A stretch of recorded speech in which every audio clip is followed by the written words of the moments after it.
Assalamualaikum warahmatullahi wabarakatuh.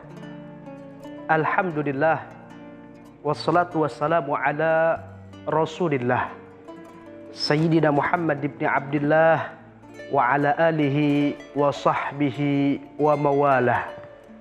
Subhanaka la ilma lana illa ma 'allamtana innaka antal alimul hakim. Rabbi shrah li sadri wa yassir li amri wahlul 'uqdatam min lisani wahdi qalbi bihaqqi sayyidina Rasulillah sallallahu alaihi wasallam, amma ba'd. Hadirin para pemirsa Dalwa TV yang insya Allah dicintai oleh Allah Subhanahu wa taala.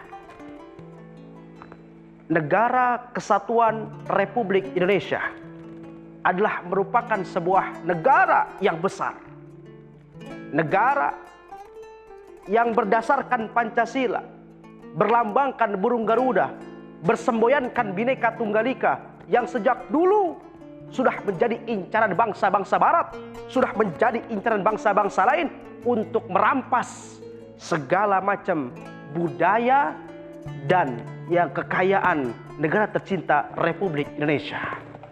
Subhanallah, negara yang kaya raya, gemah ripah loh jinawi, subur makmur kartara harja, yang tongkat ditancap, tongkat ditanam, tumbuh pohon. Dan itu hanya ada di negara tercinta Republik Indonesia. Subhanallah. Bahkan pemirsa Dalwa TV yang insya Allah dimuliakan Allah Subhanahu wa ta'ala, kalau kita melihat bangsa Arab, mereka bangsa Arab saja itu cemburu dengan bangsa Indonesia. Sampai mereka katakan bangsa Arab ini, bangsa Indonesia hebat, bangsa Indonesia kaya. Bagaimana tidak? Tongkat mereka tancap, tumbuh pohonan, singkong namanya. Tapi mereka bangsa Arab katakan, kami pohon ditancap, tongkat kami ambil. Artinya apa? Pohon yang mereka tanam di Arab mati. Tapi di Indonesia, karena negara kita subur dan makmur, subhanallah, apapun ada di negara tercinta Republik Indonesia. Hadirin para pemirsa Dalwa TV yang insya Allah dimuliakan Allah Subhanahu wa ta'ala.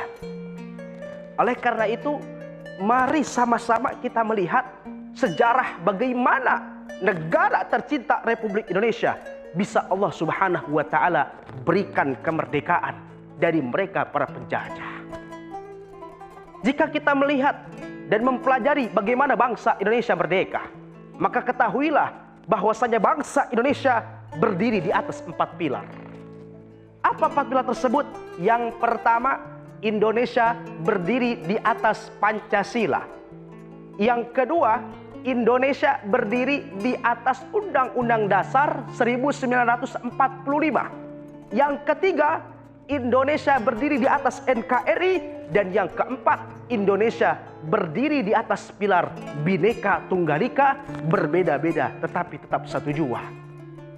Yang keempat pilar tersebut berdiri di atas ketuhanan yang Maha Esa.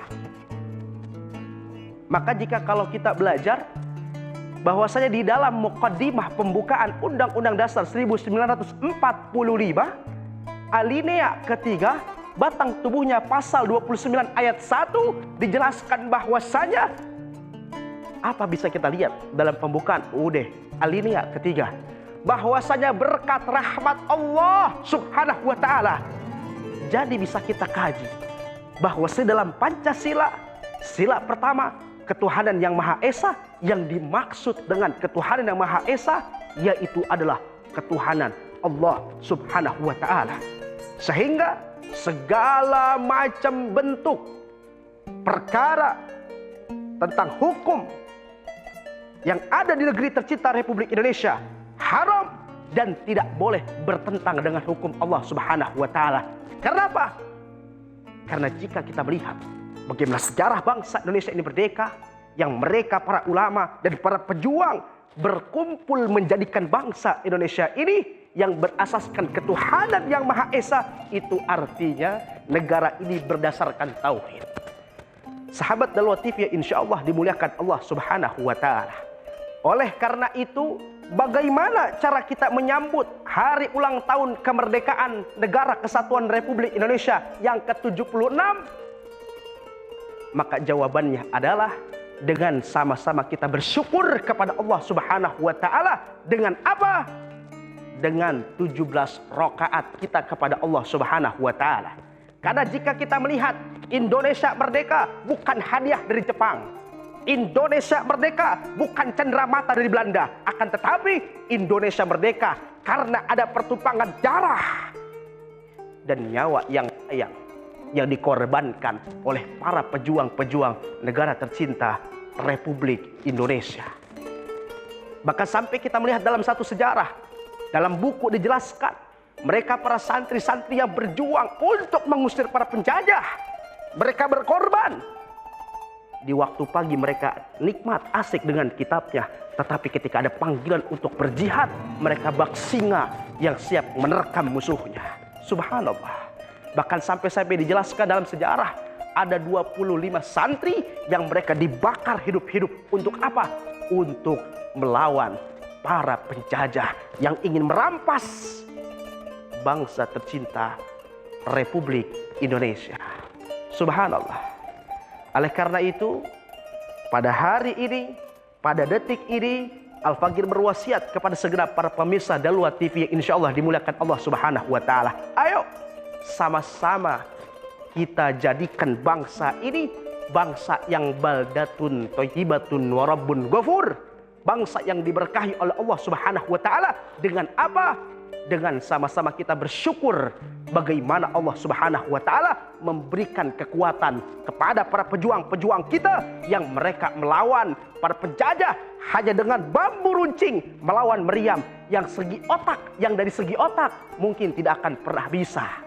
Tetapi dari segi iman, Allah Subhanahu wa taala yang menginginkan kemerdekaan, Allah Subhanahu wa taala yang maha besar, yang besar selain Allah Subhanahu wa taala akan dibinasakan oleh Allah Subhanahu wa taala. Sebab apa? Sebab mereka para pejuang kita selalu dan senantiasa berpegang teguh dengan firman Allah Subhanahu wa taala, wa'tasimu bihablillahi jami'an wa la tafarraqu, dan berpegang teguhlah kalian pada tali ajaran agama Allah Subhanahu wa taala. Mereka para pejuang berkumpul menjadi satu untuk apa? Untuk melawan para penjajah. Penjajah yang durjana yang menginjakkan kakinya di bumi Pertiwi Republik Indonesia. Semoga Allah Subhanahu wa taala jadikan negara ini negara yang baldatun thayyibatun wa rabbun ghafur. Al-Faqir Nofel Zain mohon undur diri. Wassalamualaikum warahmatullahi wabarakatuh.